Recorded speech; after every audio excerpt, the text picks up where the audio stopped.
गया है।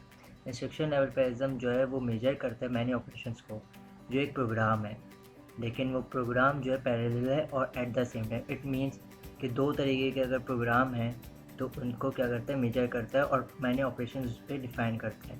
इसके बाद पैरेलल तरीके से एट द सेम टाइम पे ऑपरेट करते हैं। What is parallel instruction? Parallel instructions क्या होती हैं? वो होती हैं सेट ऑफ इंस्ट्रक्शन जो डिपेंड करती हैं, जो डिपेंड नहीं करती हैं एक दूसरे पर। इनके 3 लेवल होते हैं। एक होता है बिट लेवल पैरेललिज्म जो 16 बिट होता है और होता है 8 बिट प्रोसेसर पर।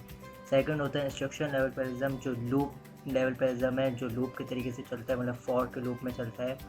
आईआरटी आते हैं, उसमें कंडीशन देनी पड़ती है। प्लस का होता है तो डिफरेंट कंडीशन देनी पड़ती है। थ्रेड लेवल पैरेललिज्म होता है जो मल्टी कोर कंप्यूटर्स में चलता है।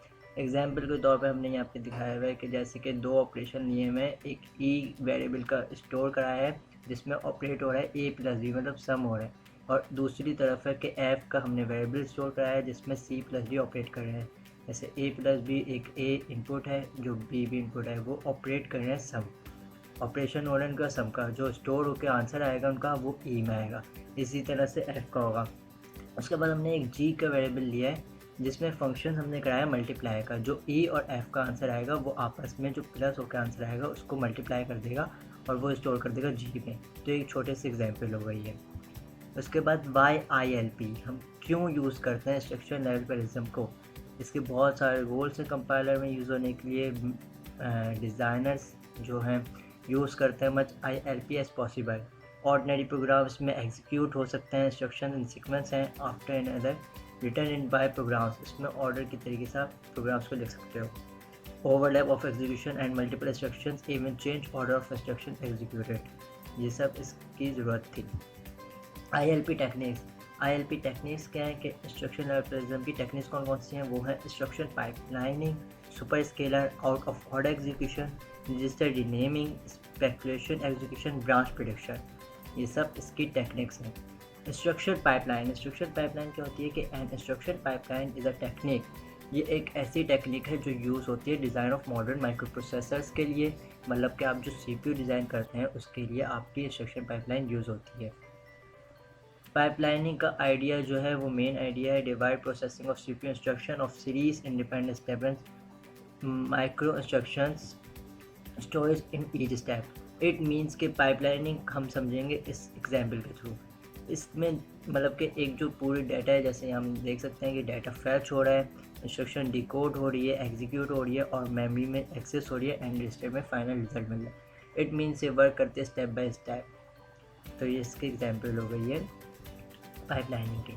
उसके बाद आता है सुपर स्केलर सुपर स्केलर जो है वो CPU के आर्किटेक्चर के लिए जो होता है, मतलब इम्प्लीमेंट करता है, और सिंगल प्रोसेसर है, फास्टर है और क्लॉक रेट पे काम करता है। वाई सुपर स्केलर हम क्यों यूज़ करते हैं super scalar?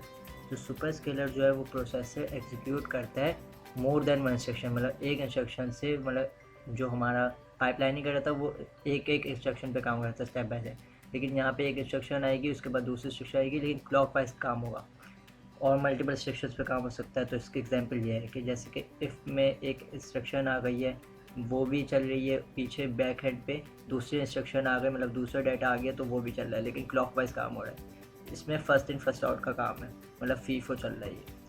Out of order execution क्या होता है? ये ऐसी टेक्निक है जो मोस्ट हाई परफॉर्मेंस यूज़ करती है माइक्रो प्रोसेसर्स के लिए। इसके की कॉन्सेप्ट क्या है कि ये अवॉइड करती है क्लासेस को एंड डिले, मतलब कम टाइम लेती है और आपको परफॉर्मेंस बहुत अच्छी देती है। एंड CPU डिज़ाइन इसका ऑर्डर ऑफ एग्जीक्यूशन है। स्टेप्स इसके भी यही हैं कि इंस्ट्रक्शन फैच करेगी, उसके बाद डिस्पैच करेगी, क्यूई में भेजेगी, इंस्ट्रक्शन वेट होगा, मतलब एक बाय वन जाएगा, इंस्ट्रक्शन इश्यूज होंगे, फंक्शन होगा, एग्जीक्यूशन होगी एंड फर्दर रिजल्ट आपको मिल जाएगा। तो इसके बाद बात करते हैं रजिस्टर रिमेनिंग की। तो रजिस्टर रिमेनिंग में होता है यह है कि इसमें पाइपलाइन रजिस्टर्स होती है आफ्टर ईच स्टेज।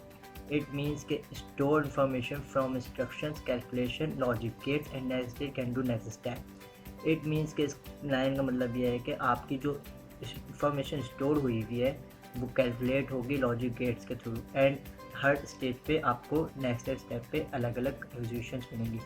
जैसे कि सबसे पहले हमारे पास क्लॉक साइकिल चल रही है, इसमें सबसे पहले हमने कोई डाटा भेजा, वो आ गया 0 पर, इट मीन्स कि वो वेटिंग में है। ये फर्स्ट डाटा था आपका जो इंस्ट्रक्शन गई है। उसके बाद सेकंड आप कैलकुलेट करोगे, फिर लॉजिक गेट्स लगेंगे, इधर फर्दर डिटेल्स जाती रह रही हैं, मतलब आपका डाटा जाता रह रहा है और फर्दर आपको इसके रिजल्ट्स मिलने हैं नेक्स्ट स्टेजेस पे। दैट्स इट, ये थी स्टेज रिमेनिंग। उसके बाद आगे स्पेकुलेटिव एग्जीक्यूशन। स्पेकुलेटिव एग्जीक्यूशन क्या होती है? ये एग्जीक्यूशन जो है कंप्लीट इंस्ट्रक्शन और पार्ट्स इंस्ट्रक्शन की बिना पर रिक्वायर्ड होती है। ब्रांच प्रिडिक्शन, जैसे ब्रांच प्रिडिक्शन का नाम ही ये है कि प्रिडिक्ट करती है कोई चीज़, पहले से ही प्रिडिक्शन कर देगी, तो इसको यूज़ करते हैं हम कंपाइलर के थ्रू। इसका एग्जांपल इस तरह से लेंगे कि स्पेकुलेशन और प्रिडिक्शन में क्या फ़र्क है। तो प्रिडिक्ट स्पेकुलेशन जो है वो दोनों इफ़ और आईडीबी का मतलब मिलके काम करती है, वो पहले से प्रिडिक्ट नहीं करती।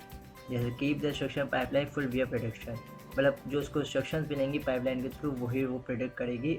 और प्रिडिक्शन जो है ब्रांच प्रिडिक्शन, वो पहले से एक प्रिडिक्ट करके रख देगी आपको वैल्यू, देन फर्दर आपको स्टेप बाय स्टेप काम करके देगी और रिजल्ट प्रोवाइड करेगी। तो ये हो गई speculation and prediction. Thank you.